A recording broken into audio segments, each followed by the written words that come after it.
capítulo 1 do Gênesis mostra Deus dizendo, haja.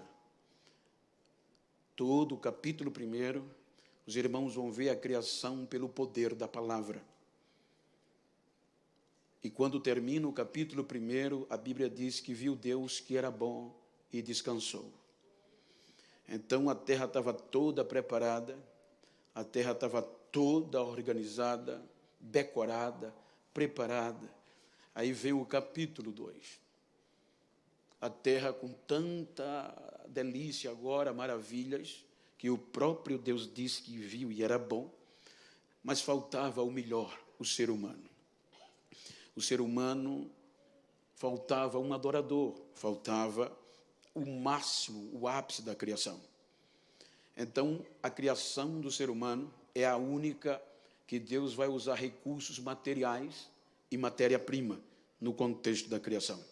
A Bíblia diz que do pó da terra Deus formou o homem. Vejam que ele usa matéria-prima e recursos naturais. E formando Deus o homem, ele planta um jardim no Éden e ali o coloca para adorar. Lhe dá fôlego de vida e ânimo para viver.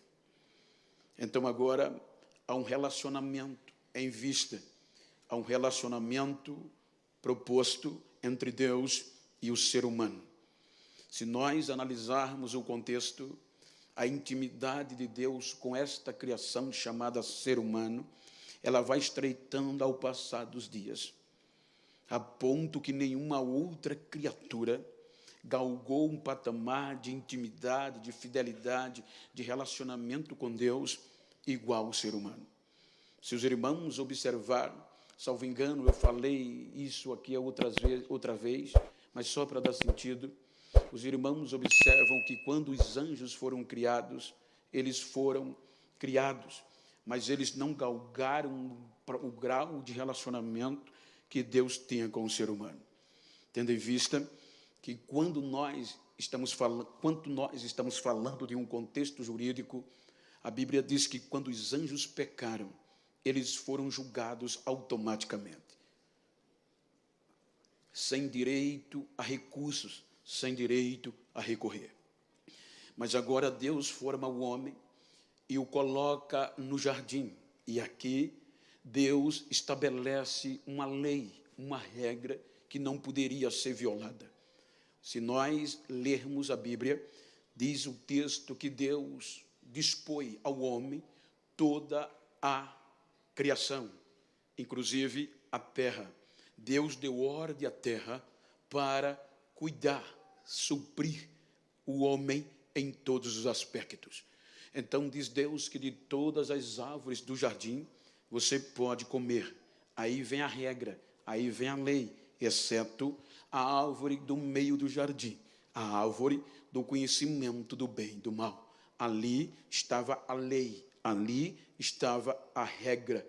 A Bíblia fala que o homem, o ser humano, vai desenvolvendo cada vez mais o relacionamento, a ponto que Deus entrega a ele todas as demais criações. Por exemplo, Deus chama-o para uma conversa e diz a ele, coloca o nome aí nisto que eu criei. Vejam que não foi Deus que deu nome à criação, mas o homem.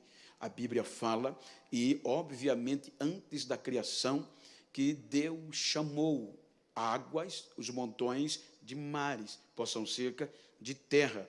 Mas no contexto vida, Deus deu direito ao homem. Então a Bíblia diz que tudo quanto o homem nomeou, assim foi.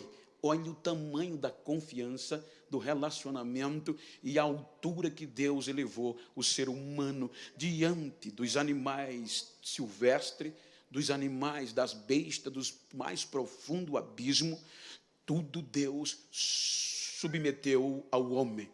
Então, este relacionamento estreita, este relacionamento é tamanho que, se os irmãos perceber, a Bíblia fala que quando Deus descia para o culto, para o jardim, para a igreja, nem precisava o homem o ver, já percebia pelo barulho de seus pés. Ora, quando nós podemos identificar alguém pelo barulho dos passos, não precisa dizer mais nada. A gente tem um relacionamento íntimo. Por exemplo, se eu pegar o meu celular aqui, se eu ligar para o pastor Júlio, eu não vou saber como ele vai me responder. Mas se eu ligar para minha esposa, eu já sei como ela vai dizer: oi, meu bem. Isso eu já sei de cor, por conta do relacionamento que a gente tem. Então, havia um relacionamento estreito entre Deus e o homem. Portanto, os irmãos hão de convir que a Bíblia disse que o mal, Satanás, vem para dialogar com Eva. E no diálogo, ele vai propor o mesmo motivo que o derrubou, que o cortou do relacionamento com Deus. Então, ele pergunta: foi assim que Deus falou, que de toda árvore, ou que vocês não podem comer da árvore do jardim? Olha o contexto geral. A Bíblia diz que Deus é tão bom que toda árvore do jardim era boa de se comer e boa e linda de se ver. Então, a única que era a lei e a regra, aí a mulher diz: não, ele diz que de todas as árvores a gente pode comer, mas menos a do meio do jardim, que é o conhecimento do bem e do mal. Então, Satanás responde dizendo: não, não é assim, porque vocês não morrerão se comer. Deus disse que morreria, mas não é. Mas qual é o motivo? Aí Satanás diz: é porque ele sabe que no dia que vocês comer, serão iguais a ele. E se nós analisarmos, Lúcifer foi expulso, foi extinto do céu, a terça parte de anjo, por este princípio: subirei e serei igual ao Altíssimo. Então, por este mesmo motivo, ele foi julgado, condenado, sem direito a recorrer. Então, quando ele vai dialogar com Eva, ele propõe o mesmo erro, o mesmo crime, o mesmo delito que ele cometeu. Então, veja que a proposta foi tão boa que Eva, além de ceder, convenceu Adão. A gente acha normal, mas veja que a pressão carnal foi tamanha, e hora que eles não tinham a pressão do pecado como hoje, era só uma regra. Então, que ela conseguiu convencer Adão, sabendo que a relação com este Deus ia ser cortada, a ceder. Então, Adão cede e comete um delito grave. Ele rompe a lei, ele quebra a regra, ele come da árvore que não podia. Então, veja que Deus vem para o culto, Deus vem ser adorado, mas quando Deus vem, a igreja está vazia, e o homem e a mulher já não estavam mais, porque os seus olhos se abriram, e quando os olhos se abriram, se tornaram conhecedores do bem e do mal. O homem agora é como um de nós, conhecendo o bem e o mal. Então Deus vem e pergunta. Veja que Deus não acusa, veja que Deus não lança, Deus questiona: o que houve? Cadê você? Então o homem confessa o próprio delito. Então ele agora se torna réu, confesso, e réu convicto, querendo transferir a responsabilidade. A mulher que tu me deste me enganou e eu cometi um delito. Então veja que Deus passa e refaz. Mas eu não disse a você, eu não orientei a você, mas aí o homem transfere a responsabilidade. Então, aqui vem a petição. Me permita, os advogados, sou leigo, mas estudo um pouco por fora. Vem a petição, e a petição era totalmente condenatória, porque já havia um julgamento passado. Os anjos foram condenados pelo mesmo crime. Então, quando o homem se torna réu, confesso e convicto, a Bíblia vai dizer que a partir daqui a lei do pecado e da morte vem e prevalece. Pelo homem entra o pecado no mundo, e o pecado vai passar a todos os homens. Então Deus vem. O julgamento inicial era terrível. O julgamento ali era para Deus, na petição, os elementos argumentos comprobatórios eram muito sérios, muito convencedores e de forma condenatória. Porém, a petição pedia a condenação ao juízo eterno para o homem, assim como os anjos presos no abismo já estavam decretados e condenados. Porém, a justiça vem e Deus vai tratar a primeira audiência entre o homem e o pecado. Agora, imagina, na corte de Deus, no julgamento, estava o homem, um réu confesso, estava a lei agora quebrada, o crime e o pecado, a lei e a morte, o pecado e a morte, porque a Bíblia diz que sem lei não há pecado. Então, se Deus não dissesse nada da árvore, não tinha pecado, mas se tem a árvore, se tem a lei, se transgredir, é pecado, é crime. Então, na primeira audiência, pecado, a lei, a morte e o homem, e o Deus poderoso. E a petição mera infringiu, é delitoso, ele cometeu crime, tem que ser condenado.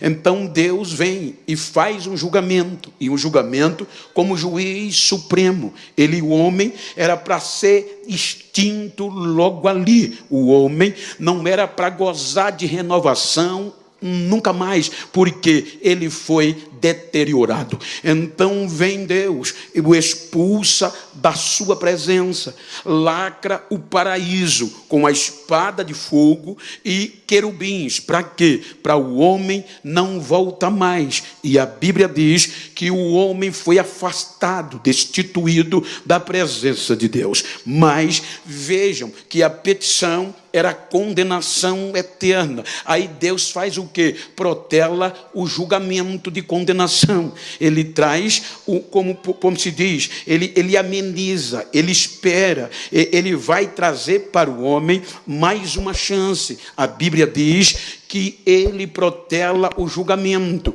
ele adia o julgamento da condenação, para não desistir do homem, por meio de algo chamado graça, favor que ele não merecia.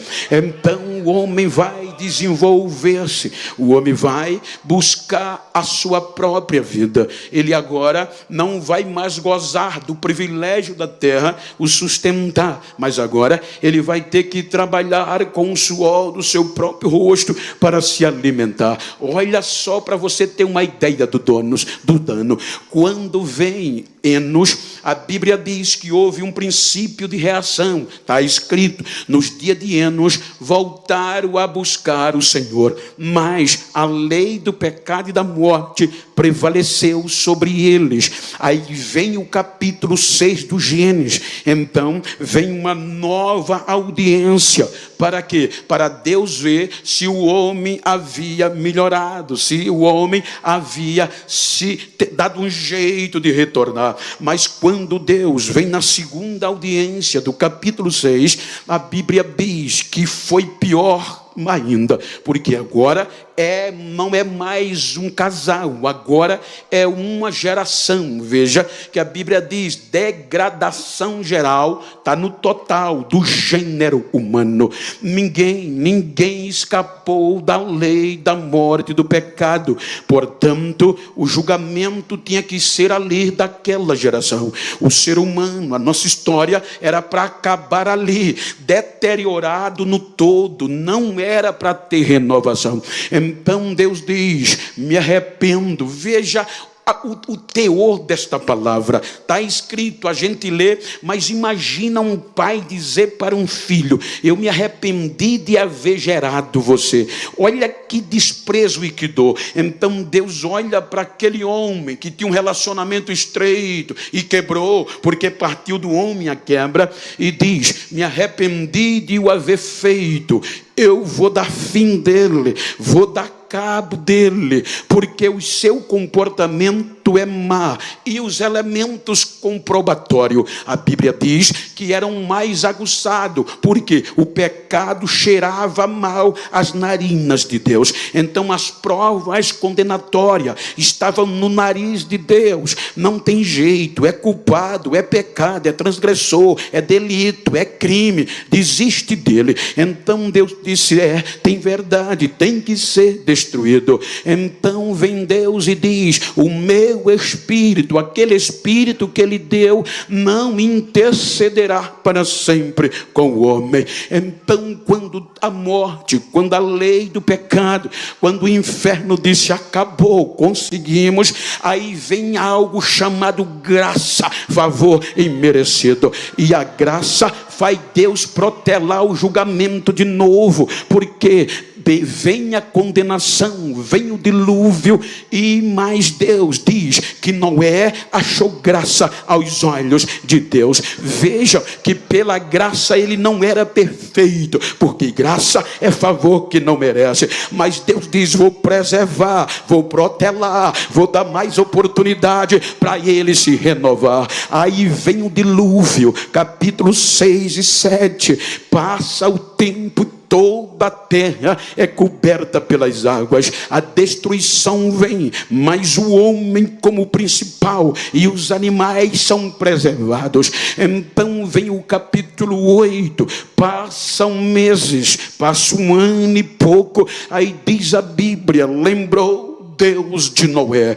Quando Deus lembra de Noé, ele manda as águas baixarem de novo pela segunda vez. A primeira foi quando as águas minguaram na criação. Quando agora ele manda as águas minguarem por conta de 8 almas humanas preservadas da destruição total. Então ele tira Noé da arca, sua família, e lhe dá mais uma chance. Olha que o texto diz, uma nova aliança, uma nova renovação. Você já pensou que quando um casal completa tal idade, ele diz, vamos renovar os votos, vamos, de comum dá uma nova aliança e melhor ainda. Então Deus faz uma nova aliança com a geração de Noé e pede uma única coisa, uma regra: encham a terra, proliferem. Mas a geração de Noé aceita,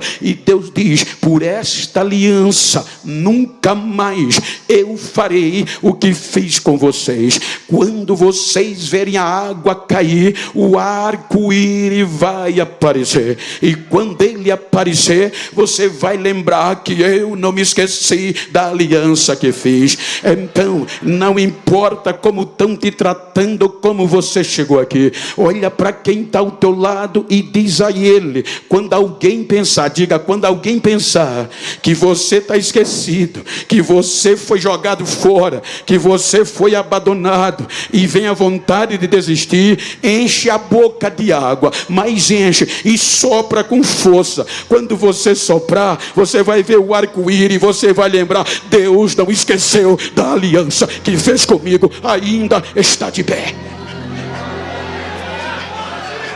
Olha o que Deus faz. Olha o que Deus faz. A geração de Noé, capítulo 11, deteriora e comete um delito de novo. O delito da geração de Noé foi desobedecer a ordem, encher, e resolveram ficar em um só lugar para se tornarem famosos e serem conhecidos por todo o tempo, para que ninguém esqueça do nosso nome. O projeto era ousado. Aí vem Deus e percebe que o projeto era bom, o povo estava unido, mas o projeto não tinha Deus. Quebrou a regra, quebrou a lei do pecado vence a geração de Noé. Então Deus diz, desçamos e vamos para uma nova audiência. Então na nova audiência foi sancionado. A geração de Noé também transgrediu. A geração de Noé desobedeceu. Aí o Espírito vem e os confunde e os espalha, confundido e sem Deus e sem direção. Agora eles vão tomar a terra sem Deus, sem Cã e Jafé. Então as famílias vão progredir daí, vão se proliferar daí. Semitas, Camitas, Jeftitas. Então agora vão formar família, mas se perderam. O pecado, a lei do pecado e da morte prevalece, porque a idolatria vem. Deus não era mais adorado, Deus não era mais reverenciado, Deus não era mais lembrado. Aí quando esta geração foi vencida pela lei do pecado e da morte, aí vem Deus e resolve elaborar, pôr em evidência um projeto de resgate, resgatar estas famílias que haviam perdido. Quais? Toda a origem da família pós-dilúvio, semitas, camitas, jeftitas, de onde nós vemos ou viemos, são de dessas três origens. Aí Deus vai no meio da idolatria e faz uma proposta a Abraão: sai da tua parentela, do meio da tua família, da tua terra, e tu vai para uma terra que eu vou te mostrar. Agora, para Abraão, o projeto era tão ousado que quem determina é Deus. A geração de Noé disse: faremos. Agora não, Deus diz: eu vou te mostrar aonde você vai, eu vou te engrandecer, eu vou te abençoar, e por meio de você eu trarei de volta todas as famílias da terra. Então tem muita gente querendo meter a besta por aí, prega bonito, canta bonito, tem dinheiro, bate no peito e nem foto com o pobre quer tirar. Ei, olha para quem está ao teu lado, diga: quando você achar que é alguma coisa, baixa a bola, porque o projeto é ele, tudo é dele e é por ele, você só é o canal. Eu farei. Eu farei. E ele vem.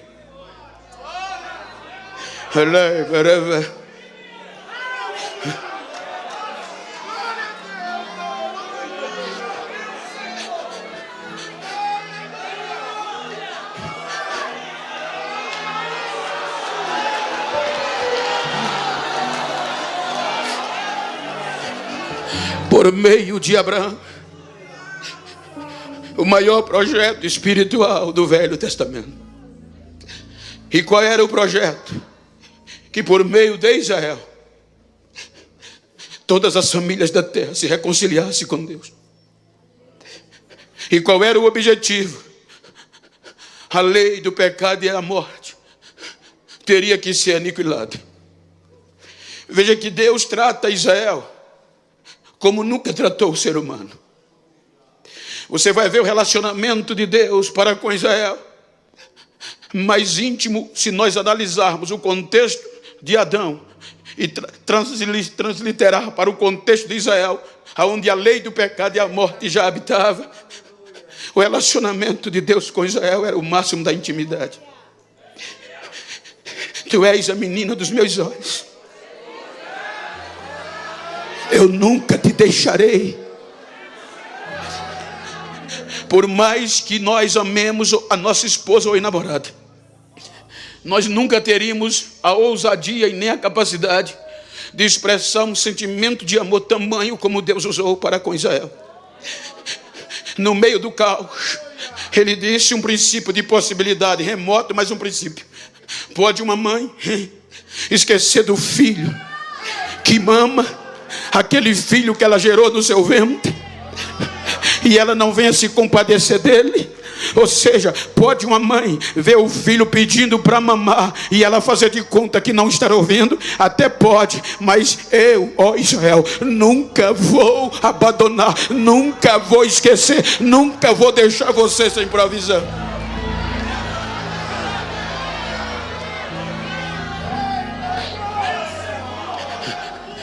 Israel é o único povo que recebe princípio de aproximação a Deus.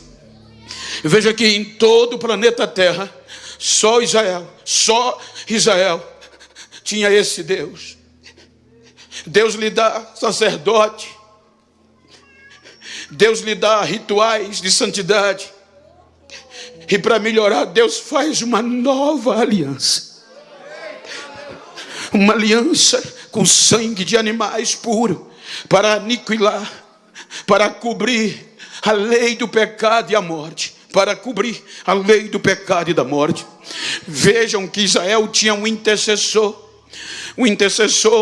que ele uma vez por ano entrava no santuário e por meio do incenso subia em cheiro a Deus. E agora aquele incenso estava substituindo, estava cobrindo aquela acusação do pecado da geração de Adão, que cheirava mal às narinas de Deus. Agora só Israel produzia um incenso que cheirava como um cheiro suave às narinas de Deus. Quando o cheiro chegava no céu, adiava o julgamento, porque era bom, e Deus descia na terra e a glória cobria Israel. Deus vai ensinando Israel, Deus vai amando Israel. Mas a lei do pecado vem. Deus da lei, veja que Deus por meio de Moisés tem a lei de Moisés, em qual os judeus se baseavam para não transgredir. A regra agora era a lei de Moisés vencer a lei do pecado e da morte. Mas a lei de Moisés, baseada no sangue de animais, com base na prata e no ouro, não foi suficiente para vencer a lei do pecado e da morte. E quando a lei do pecado e da morte prevalecia, o risco de uma nova audiência estava breve e eminente. Então, quando a lei do pecado e da morte insiste, a lei de Moisés adoece. Nós lemos, a lei de Moisés é ferida e cede, e o pecado vem. Então Israel peca, Israel transgride. Aí o inferno, a lei da morte e do pecado, pede uma nova audiência. E a audiência era com a mesma prova. O incenso não subia, mas o pecado subia. Aí Deus manda Isaías para protelar a audiência. Isaías, o povo está me honrando com os lábios, mas o coração está longe de mim. Isaías, diga a este povo que volte a mim, e eu voltarei a ele. Isaías, diga que eu não me esqueci deles. Se eu operar, Isaías, ninguém vai poder impedir. Diga a eles que eu estendo as minhas mãos, os meus ouvidos estão atentos e os meus olhos, diga que volte. Mas Israel não quis voltar. O pecado chega, aí a audiência vem.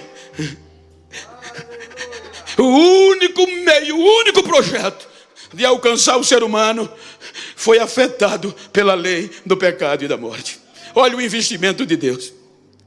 Aí a audiência foi protelada.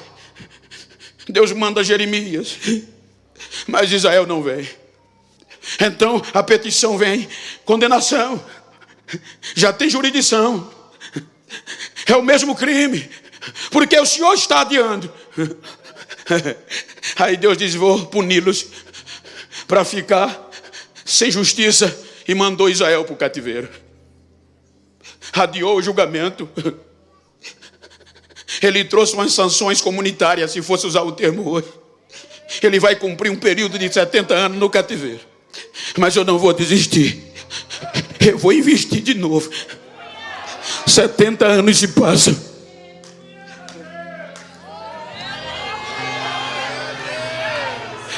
Quando a lei do pecado e da morte achava que a condenação já era certa, aí Deus vai buscar Israel de volta.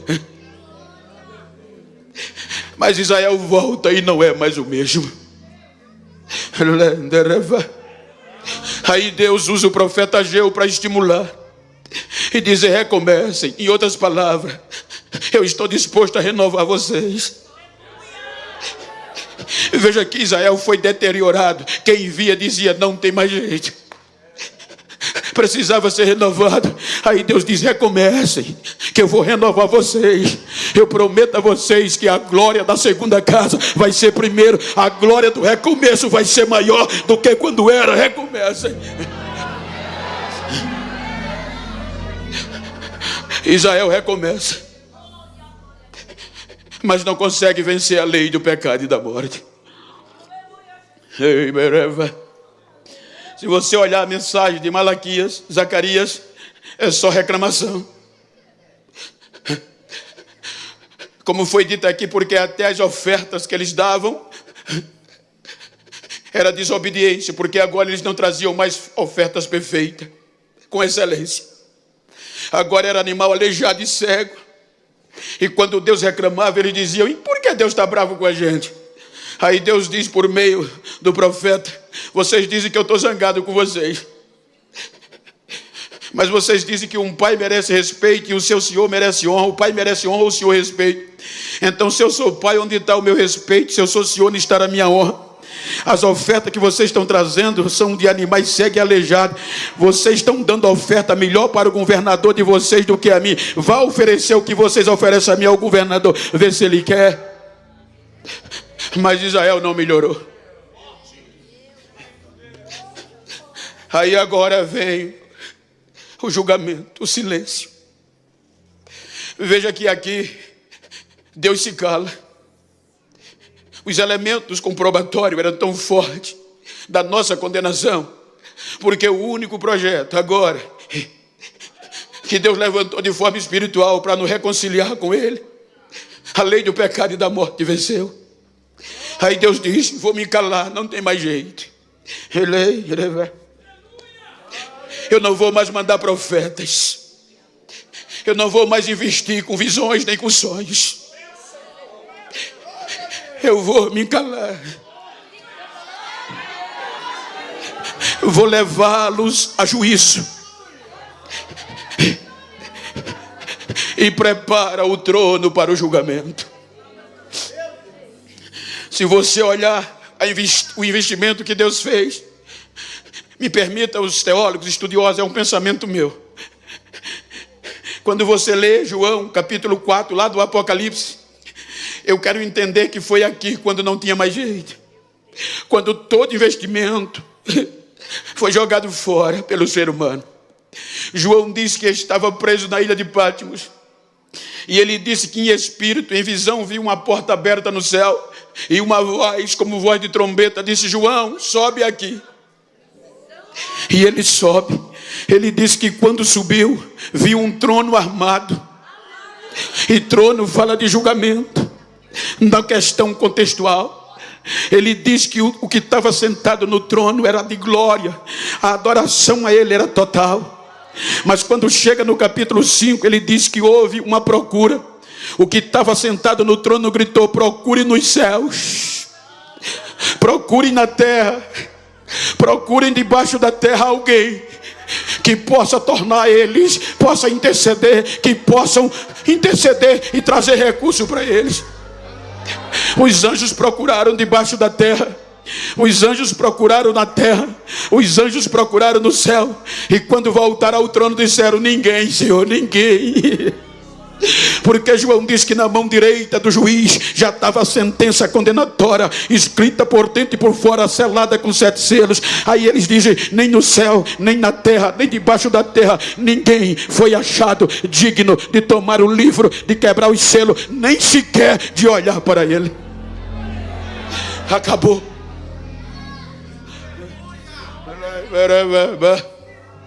Me permita fazer uma recapitulação. Possivelmente você já, mas só eu estou falando do preço desta, que nós não temos motivos para desistir. Se você olhar o protelar do julgamento, a gente se assusta, porque a Bíblia diz que pelo homem entrou o pecado, e o pecado passou a todos, pela lei do pecado e da morte. Então veja que pelo Adão era para a gente ser destruído, mas a Bíblia diz que Adão gerou Sete, e Sete gerou Enos. No dia de Enos houve um recomeço, invocar o nome do Senhor. Mas a lei do pecado e da morte vem e vence. Mas a Bíblia diz que Enos gera Cainã. Cainã, esse investimento de Deus no recomeço do ser humano, na renovação. Enos gera Cainã, Cainã Malalael, e a lei do pecado vence. Malalael gera Jared, Jared gera Enoque, Enoque a Metusalém, Metusalém a Lameque, Lameque a Noé, Noé sem Caim a Jafé, e a lei do pecado vence um por um. Vem o dilúvio, depois do dilúvio Deus não desiste. Pega o filho de Noé chamado Sem e diz: ele vai conseguir. Aí a lei venceu, a lei do pecado e da morte. Sem gerar Arfajade, Fajade gera Elá, Elá gera Éber, Éber gera Reu, Geu gera Peleg, Peleg gera Serug, Serug gera Naó, Naó gera Terá e Terá a Abraão. Aí Deus diz: vou intervir, vou protelar, e ele vai conseguir por meio de Israel. Abraão gera Isaac, Isaac a Jacó, Jacó gera Rubem, Simeão, Levi, Judá, Zebulon, Gade, Assé, Naftali, Dan, José e a Benjamim. Aí Deus diz: vou pegar Judá e ele vai conseguir. Judá gera Perez, Perez gera Esrom, Esrom gera Aram, Aram, Aminadab, Aminadab, Naasson. Tudo, e Deus protelando. Naasson a Salmão, Salmão a Boaz, Boaz a Obed, Obed a Jessé, Jessé a Davi. Aí diz Deus: achei-o segundo o meu coração. Agora vai. A Bíblia diz que Davi gera Salomão, porque a lei do pecado e da morte venceu a Davi. Davi gera Salomão, Salomão a Roboão, Roboão gera Abias, Abias gera Asa, Asa Josafá, Josafá gera Jorão, Jorão gera Uzia, Uzia Jotão, Jotão gera Acais e Acais Ezequias, Ezequias Manassés, Manassés a Zogia, Josias a Amon e Amon a Jeconias. E Deus protelando já vai para o cativeiro. Acabou. Aí Deus protela o julgamento, 70 anos. Aí diz Mateus: depois do cativeiro, Salatiel gerou a Zorobabel, Zorobabel gerou a Abiúde, Abiúde gerou Eliaquim, Eliaquim gerou Azó, Azó gerou a Zadok, Zadok gerou Aquim, Aquim gerou Eliúde, Eliúde gerou a Matã, Matã gerou a Jacó, Jacó gerou a José, que foi marido de Maria quando não tinha mais recurso. E no ventre de Maria, e no ventre de Maria, e no ventre de Maria,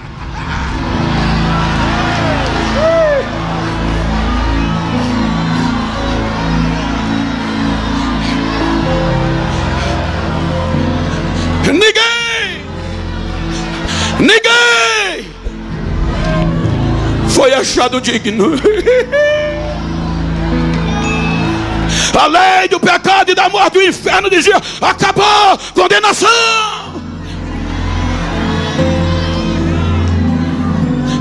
Aí Paulo aos Filipenses diz: pensamento meu,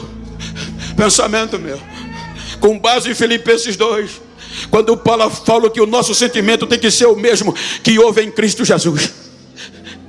Aí surge uma voz, quando o trono já estava pronto, quando a condenação já estava explícita, quando ninguém foi digno, a condenação veio, e a sentença era a morte eterna para todos os seres humanos.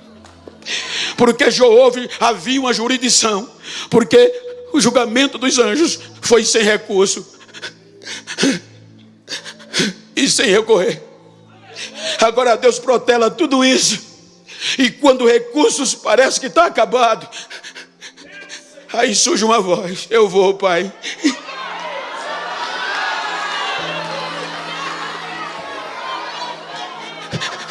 Veja se você vai ter motivo para desistir. Mas você é Deus. Eu não me importo. Eu não vou tomar o direito de ser igual a Deus. Mas vai ser humilhante. Não tem problema, Pai, eu vou. Você vai se tornar servo como eles, homem.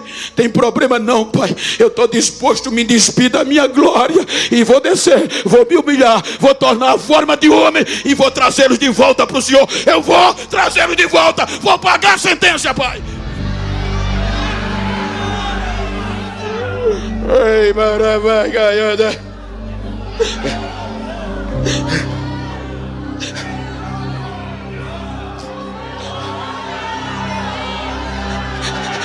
Olha para quem está ao teu lado e diga: foi o último recurso. Por causa de você, ele se despiu da sua glória, tomou a forma de homem e desceu para pagar a minha culpa e a sua, para ser condenado por causa de mim e de você.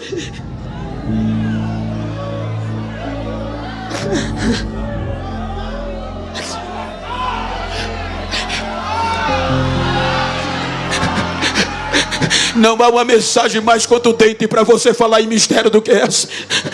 Eu poderia aqui te falar de chave de carro, te falar de apartamento novo. Eu poderia dizer aqui que tu és um projeto de Deus. Mas não, aqui está o ápice. Você já estava condenado, mas ele disse: eu vou trazer renovo, eu vou trazê-lo de volta, eu vou reconciliá-lo.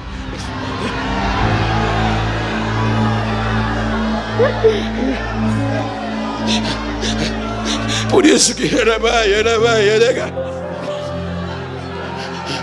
aí Paulo, escrevendo a região da Galácia, capítulo 4, ele diz: cumprindo a plenitude dos tempos, Beto, Deus enviou o que? Seu filho, nascido de mulher, nascido debaixo da lei, para resgatar todos que estavam condenados pela lei. Ele vem, e ele vem pelo o contexto bíblico para um objetivo lógico. Veio para os que eram seus. Israel, o projeto. Veja que quando aquela mulher Ciro-Fenícia o procurou, ele bateu na lata, foi taxativo: filha, eu fui enviado só para um objetivo. Qual? Restaurar as ovelhas perdidas da casa de Israel. Mas Israel rejeitou. Paulo, no capítulo 10 aos Romanos, diz que Israel rejeitou a justiça de Deus.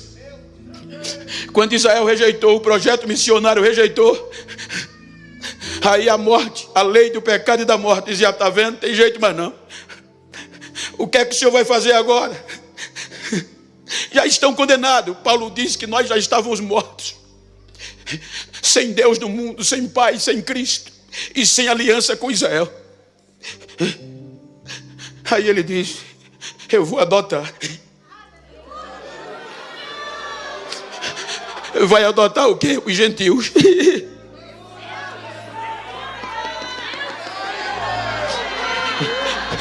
Aí a lei do pecado e da morte diz: mas para adotar tem burocracia e tem um alto preço. Eu pago. E há quem diga que os adotados, em muita maioria, em muitos casos, é mais amado do que os próprios filhos. Os amados são tratados com mais xodó, os adotados. Israel rejeitou.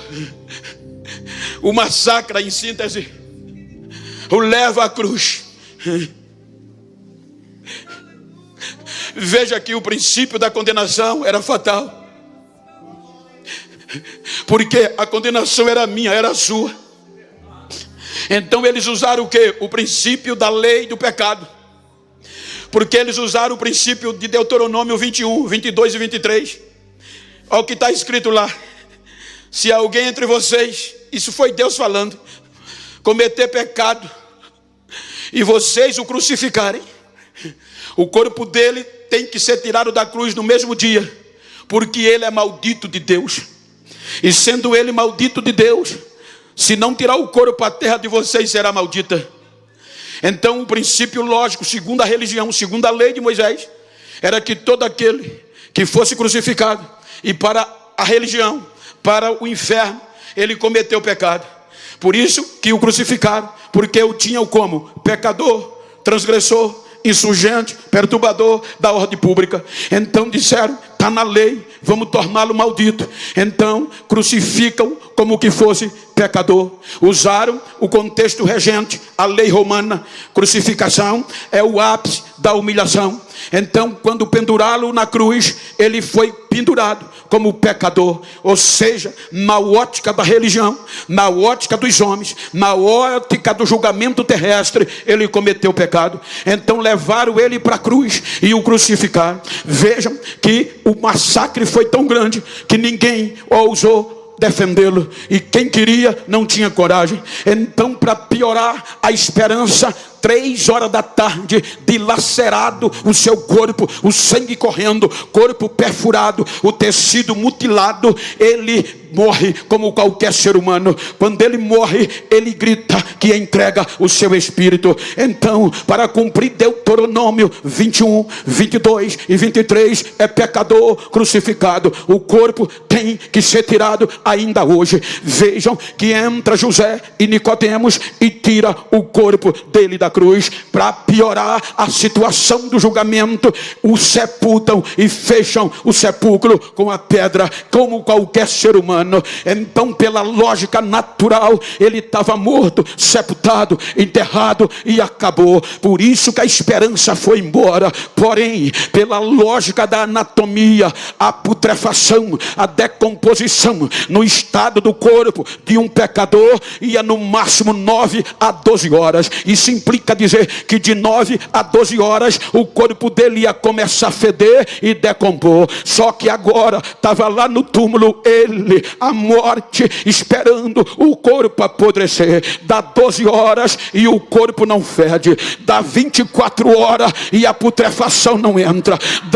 Vai passando. Dá 30 horas e a putrefação não chega. Vai chegando o terceiro dia. Vai chegando 72 horas e a putrefação não chega. Aí a morte não entende. A morte diz: o que é que está acontecendo? Ele não está fedendo. Eu já o matei e o corpo está do mesmo jeito. Pecado, vem cá, o que é que está acontecendo? Porque só tem decomposição se tiver pecado, porque o salário do pecado é a morte e a decomposição, mas ele está intacto, ele não está apodrecendo. Aí o pecado diz: é que em tudo eu o tentei, mas ele não cedeu, ele venceu, eu não consegui entrar, eu não consegui. Aí Deus diz: ele está limpo, tá? Então sai morte, sai pecado, sai inferno, volta a viver. Ele ressuscitou.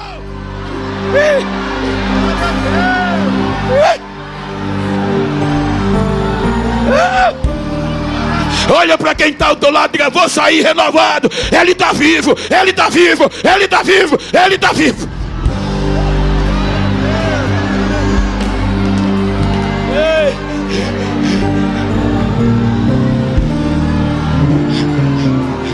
Enche o peito, enche o peito. Grita o mais alto que você puder, para o inferno saber que você tem direito a ser renovado. Diga agora, diga agora, diga comigo: portanto,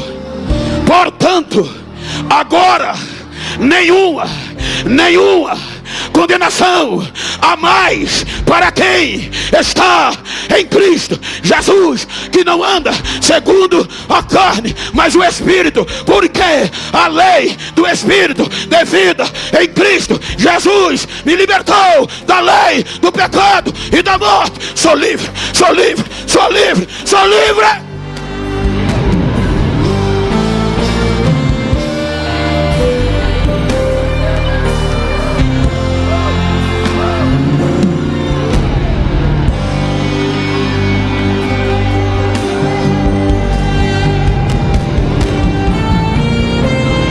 Olha o que Paulo diz.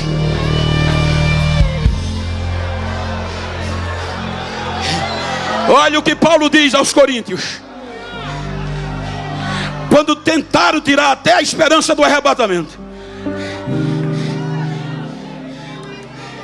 Aí Paulo diz: irmãos, capítulo 15 de Coríntios: se Cristo não ressuscitou, em vão é a nossa fé.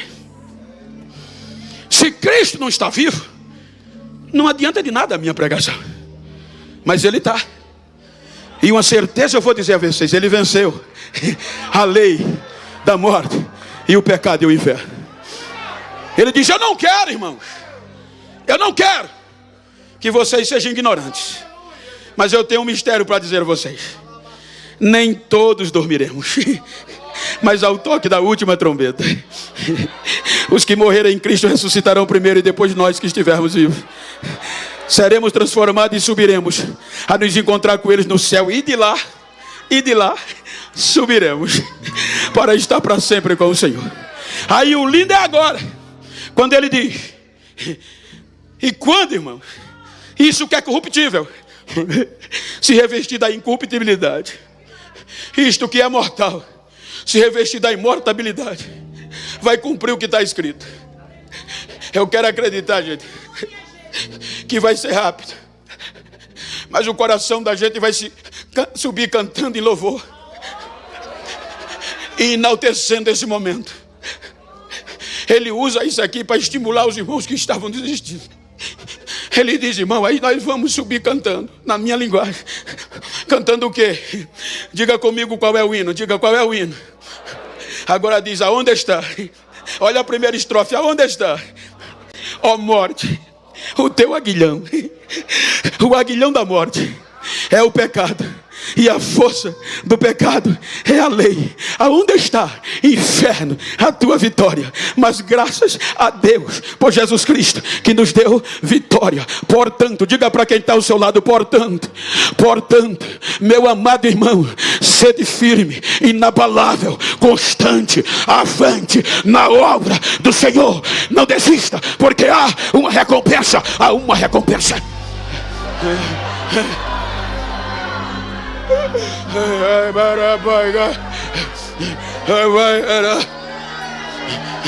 Agora o bonito, lembra que no Gênesis 6:3 o Espírito de Deus foi tirado do homem?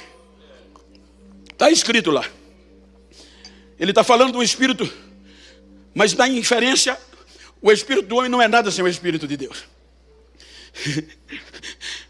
Todos de Israel, todos os recursos usados, o Espírito Santo não veio mais. Vinha especificamente e voltava.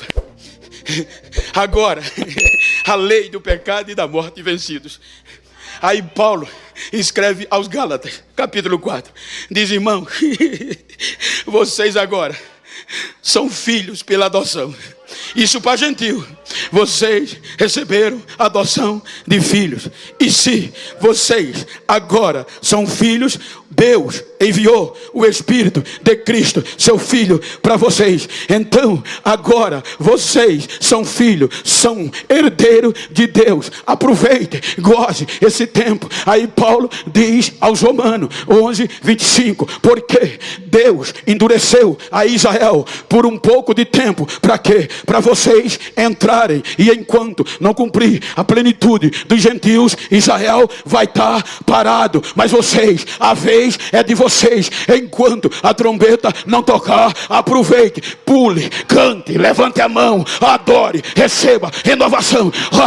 Pastor Mark, tem quem me diga: Bento, para de pular. Bento, prega devagar. Bento, não estimula tanto. É Bíblia, e se eu tenho direito, eu vou aproveitar. Não pense que eu só pulo aqui, não. Eu pulo no banheiro, eu pulo na sala, eu pulo no quintal. Eu adoro, porque eu sou filho. Vou aproveitar. Quem é filho, quem tem direito, levanta e adora.